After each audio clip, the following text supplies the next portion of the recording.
La chronique bourse, la quotidienne Zone Bourse, Anthony Bondin.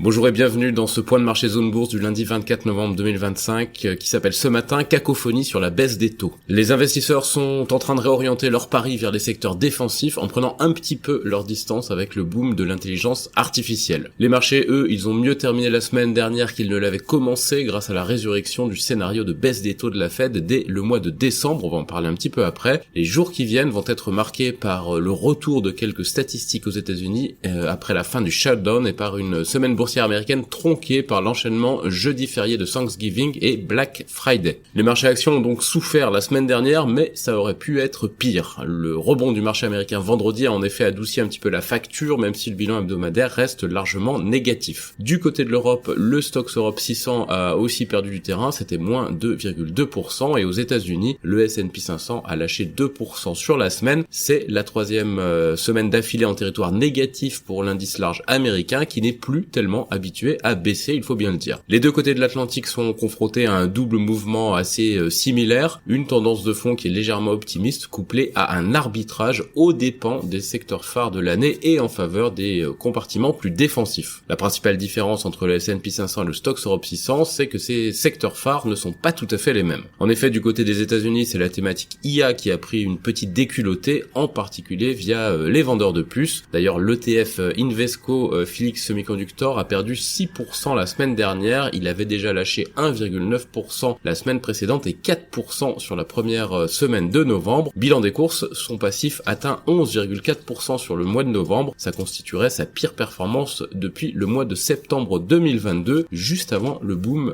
ChatGPT. Les investisseurs sont en effet conscients qu'une forme de bulle spéculative entoure l'IA, mais ils pensent toujours que c'est une opportunité inratable, ça ressemble un petit peu au mythe du fruit défendu. Du côté de l'Europe, les deux moteurs de la croissance 2025 sont moins funky et ils sont aussi un petit peu à sec, ce sont la banque et la défense. La perspective d'un accord de paix en Ukraine, dont je vais parler un petit peu après, a pesé sur les vendeurs d'armes. Ainsi, l'indice MSCI Aéronautique et Défense a perdu 5,7% la semaine dernière et un petit peu plus de 8% sur le mois de novembre. Depuis le déclenchement du conflit, seul le mois de juin 2024 s'est avéré plus négatif. Côté secteur bancaire, c'est moins spectaculaire, mais la baisse a atteint 3,3% la semaine dernière et même 6% par rapport au record du 13 novembre. En Europe comme aux États-Unis, ce sont les secteurs de la santé et de la consommation de base qui ont profité de cette rotation, sans surprise puisqu'ils passent pour être les plus défensifs en cas de coup dur. Le mouvement avait été esquissé il y a 10 jours et il a pris un petit peu plus de corps la semaine dernière en dépit d'un curieux revirement du marché vendredi. La dernière séance de la semaine dernière avait en effet tout du traquenard, le moral des investisseurs était fragile, la volatilité était élevée et c'était en plus la séance de compensation mensuelle puisque c'était le troisième vendredi du mois, une séance qui est en général propice à des changements de paris sur le marché des options. En tout cas, le genre de séance qui peut se terminer à moins 3%, d'autant que les indicateurs avancés faisaient le yo-yo depuis des heures. Et puis,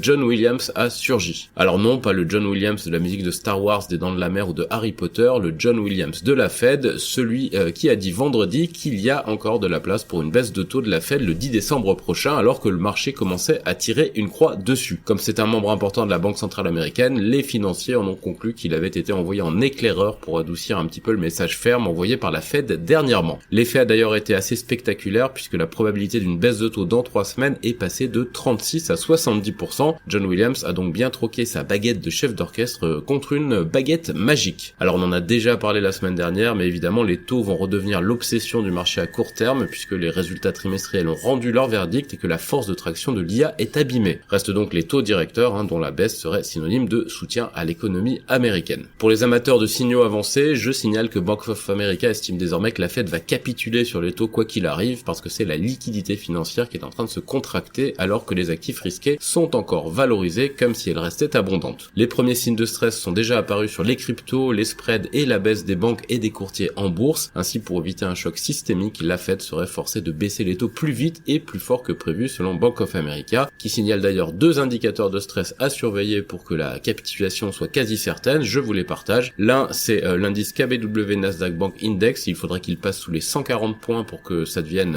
assez dangereux. On est actuellement à 148 points. Et l'autre, c'est le NICE Arca Securities Broker and Dealer Index. Il faudrait qu'il passe sous les 950 points. Il est actuellement à 968 points. On continue avec les infos à ne pas rater pour bien commencer cette semaine. D'abord donc, élément très important du week-end, les USA et l'Ukraine disent avoir élaboré une nouvelle version du plan de paix qui avait été asséné par Washington vendredi et qui faisait la part belle à la Russie. Le secrétaire d'État Marco Rubio s'est montré satisfait des progrès et a précisé que la date limite du 27 novembre fixée par Donald Trump pour un accord n'est pas gravée dans le marbre. Comme souvent, apparemment, la Maison-Blanche semble avoir surjoué la pression pour obtenir des concessions supérieures à ce qu'elle estimait pouvoir atteindre par des procédés moins brutaux.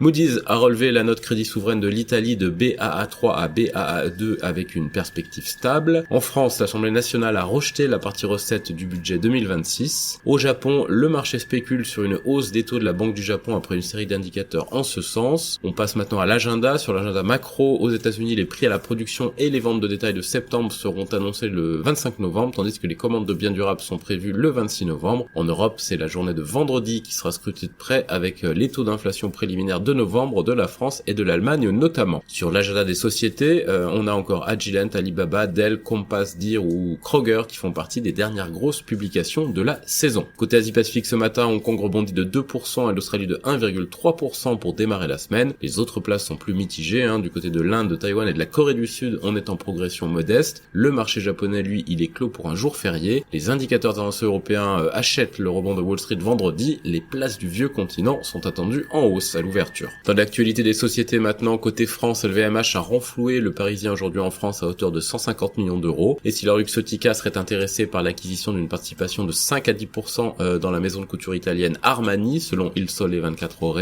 Total Energy envisagerait de vendre jusqu'à 6% du capital d'Adani Green Energy, BNP Paribas lance son programme de rachat d'actions, Ubisoft finalise son accord avec Tencent et récupère 1,2 milliard d'euros au passage, la compagnie chargeur va céder Novacell à KPS Capital Partners, l'AMF a déclaré conforme le projet d'offre publique d'achat simplifié d'equity sur Waga Energy et la compagnie Franken va apporter la marque Pompadour sous licence à Franken Pommery. Ailleurs en Europe, Julius Baer met en garde contre une baisse de ses bénéfices en 2025, Prosus a amélioré ses semestriels mais publie sous les attentes, UBS travaille d'arrache-pied pour rester une banque internationale basée en Suisse selon son CEO, Bayer annonce des résultats positifs pour son anticoagulant après un revers en 2023, AstraZeneca prévoit d'investir 2 milliards de dollars dans une usine au Maryland, SGS rachète l'Australien Information Quality, Fagron se développe en Pologne et en Hongrie et Sandoz lance un biosimilaire Dayla en Europe. En Amérique du Nord, l'administration Trump envisage d'autoriser l'envoi de puces d'IA H200 de Nvidia en Chine, le gouvernement US toujours demande le démantèlement de l'activité publicité de Google, ExxonMobil a suspendu ses projets de construction d'une grande usine de production d'hydrogène sur son site de Baytown, Barrick Mining est en pourparlers pour reprendre le contrôle d'une gigantesque mine d'or au Mali, Donald Trump veut faire pression sur Continental Edison pour que le producteur d'énergie baisse ses prix et Tyson Foods va fermer son usine de transformation de viande bovine du Nebraska et convertir celle du Texas en une usine à équipe unique. Les principales publications du jour en Amérique du Nord, Alimentation Couche-Tard, Agilent, Keysight, Zoom Communications ou encore Woodward. Ailleurs dans le monde, BHP a relancé sa tentative d'acquisition d'Anglo-American, mais les deux entreprises ont fini par abandonner le projet, ont-elles annoncé ce matin. Les actions du fabricant chinois de puces IA Cambricon sont sous pression après la rumeur d'une autorisation américaine